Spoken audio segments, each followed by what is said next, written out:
Before Russia invaded, U.S. troops were in Ukraine helping train and prepare its military.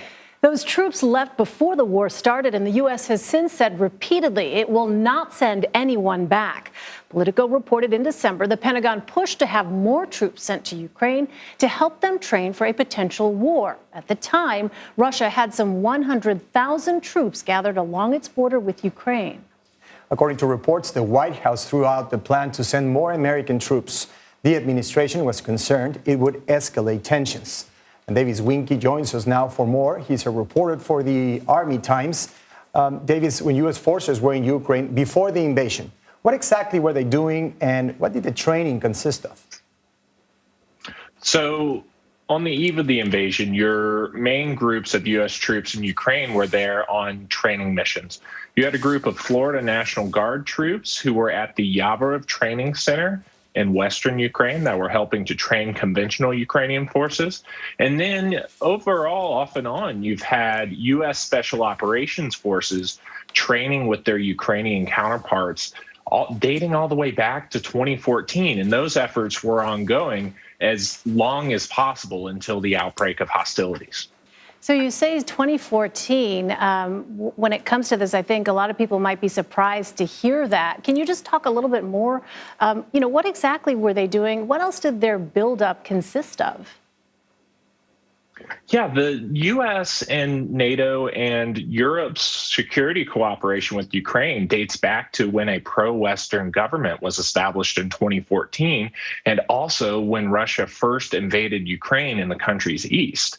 Since then, the country has been undertaking a pretty comprehensive defense reform plan that's included advice and training and resources from Western nations. This is a long-standing security cooperation that's helped prepare Ukraine for this day. We've seen instances in which this type of training didn't make too much of a difference. I'm thinking of Afghanistan. How much of an impact did U.S. troops have in helping this resistance force in the Ukraine? And would sending more Americans in December have changed anything? Honestly, something that matters alongside things like training and equipment is the sheer will to resist, the will to fight. And Ukrainian troops and the broader Ukrainian population has that in spades. You don't see the overall baseline level of war weariness that we saw in places like Afghanistan, for example.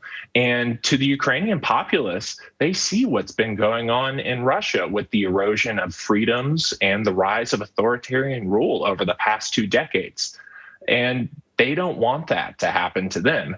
And that's led to a really high will to fight back, regardless of the ethnic ties that Russian leadership claims there to be between the two countries. Can you talk as well, Davis, a little bit about the fact that, some people might look to other situations where, as Enrique pointed out, U.S. troops have not necessarily seen success in training successfully their counterparts. But the government of Ukraine, obviously, when compared to a place like Afghanistan, we're talking about a very different kind of situation where infrastructure and sort of the civil infrastructure of a democracy was very much in place. How much of a factor do you think that has been as well? Ukraine's military is outnumbered, outgunned, obviously quite determined. What's your sense of the fact that you have seen Volodymyr Zelensky, the president of Ukraine, day in and day out, essentially giving dispatches, not from a bunker, but walking down the streets of the capital, sending a very clear message, not just to the people of Ukraine, but directly to Vladimir Putin himself? National defense isn't up just to a nation's military. It's also really dependent on a whole of government approach to how are you going to respond in a crisis and how have you prepared for that crisis? What messaging angles have you prepared for when that day comes? What efforts have you taken to help lay the groundwork for an insurgency to inspire your people to continue resisting, even if the Russian troops are able to push through and occupy your area?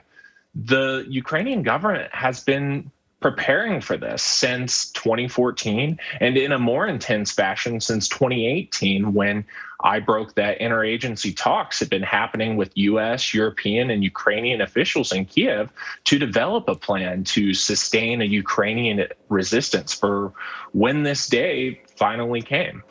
The prime ministers of Poland, Slovenia, and the Czech Republic traveled to Ukraine today. Our correspondent there, Imtiaz Tayeb, was describing that as unprecedented.